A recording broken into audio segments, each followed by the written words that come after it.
Good morning all of you. How are you all? I hope you all are fine. This is your Hindi class. Today we will read chapter number 9. बालक की उदारता. पाठ परिचय. दीन दुखियों की सेवा करना ईश्वर की सेवा करने के समान है. जब हम दीन दुखियों की सेवा करते हैं, जो व्यक्ति दुखी है, परेशान है, उसकी अगर हम सेवा करते हैं तो वो किसके समान है? ईश्वर की सेवा करने के समान है. जो लोग इस प्रकार का सेवा भाव रखते हैं वे निश्चय ही महान गुण वाले उदार प्रवृत्ति के लोग होते हैं. जो लोग इस प्रकार का भाव रखते हैं वो जरूर ही कौन होते हैं? महान गुण वाले उदार प्रवृत्ति के व्यक्ति होते हैं. प्रस्तुत पाठ में हमें ऐसे ही उदार बालक से मिलवाया गया है. हमारे देश का एक राज्य है उड़ीसा.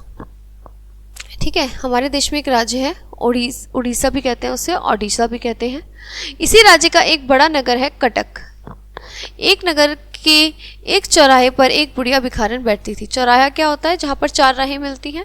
तो वहाँ पर एक बुढ़िया भिखारन थी. वो हमेशा बैठी रहती थी और सबसे भीख मांगती थी. कुछ बालक प्रतिदिन इसी चौराहे से होकर स्कूल जाते थे. कुछ बच्चे वहीं से होकर स्कूल की तरफ जाते थे. बुढ़िया इन स्कूली बच्चों से भी भीख मांगती थी. अधिकतर बच्चे बुढ़िया के उपकार पर ध्यान नहीं देते थे. वो कोई भी ध्यान नहीं देते थे और उसकी बात को अनसुनी करके, जैसे सुनी ही ना हो ऐसा करके आगे चले जाते थे अपने काम की तरफ, अपने स्कूल की तरफ. एक बालक को बुढ़िया पर दया आ गई. एक बच्चे को बुढ़िया पर दया आई. वह प्रतिदिन अपने खाने के डिब्बे में से 2 रोटियां भिखारन को देने लगा. तो वो क्या करता था? अपने डिब्बे में से 2 रोटी भिखारन को देता था. बुढ़िया बालक को अनेक दुआएं और आशीर्वाद देती. बुढ़िया जो है वो बहुत आशीर्वाद देती, दुआएं देती थी बालक को. बालक को अच्छा लगता था. दिन बीतते गए, बहुत दिन बीत गए. एक दिन स्कूल जाते हुए उस बालक ने देखा कि बुढ़िया अपने स्थान पर नहीं थी. वो बड़ा परेशान हो गया कि बुढ़िया अपने स्थान पर क्यों नहीं है. बालक को समय पर स्कूल पहुंचने की जल्दी थी. उस दिन उसने स्कूल में भी बालक का मन पढ़ाई में नहीं लगा. उसने खाना तो खाया परंतु भिखारन की 2 रोटियां बचाकर रख ली और लौटते समय बालक भिखारन को चौराहे पर नहीं मिली तो उसे ढूंढने लगा. बच्चा अपने घर आ गया. उसने खाने के डिब्बे में से 2 रोटी निकाली और पुस्तकों की अलमारी में छिपा दी. बालक का मन नहीं माना. वह भिखारन की खोज में फिर चौराहे तक पहुंच गया.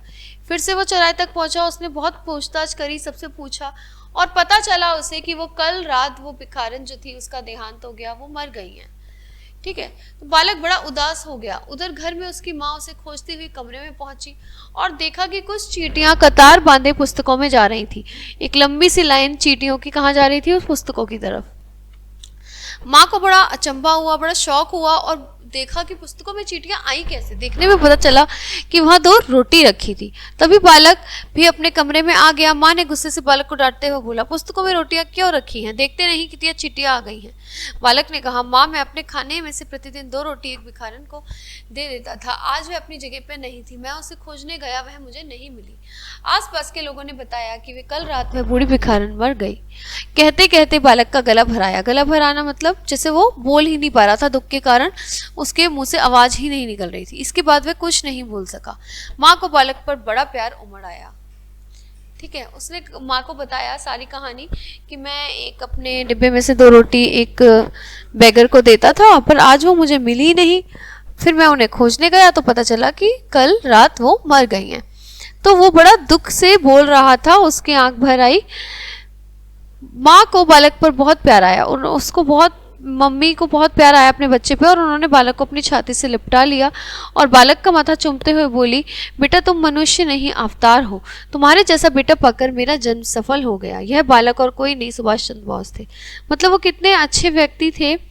ये एक कथा है किसकी? ये एक कहानी है सुभाष चंद्र बोस के बचपन की. ठीक है, तो वो कितने अच्छे व्यक्ति थे जो हमेशा जो उनकी सेवा करते थे, दीन दुनियों की सेवा करते थे, दीन दुखियों की, और उसको ही अपना कर्तव्य मानते थे और सबके प्रति सेवा का भार रखते थे और उदार प्रवृत्ति के थे. वो काफ़ी दयालु प्रवृत्ति के वो थे. तो ये हमने देखा चैप्टर बालक की उदारता जो कि सुभाष चंद्र बोस से रिलेटेड है. ठीक है, तो ये चैप्टर आपका यहीं ख़त्म होता है. Now we will see you in the next class in the new chapter. Okay guys, bye bye.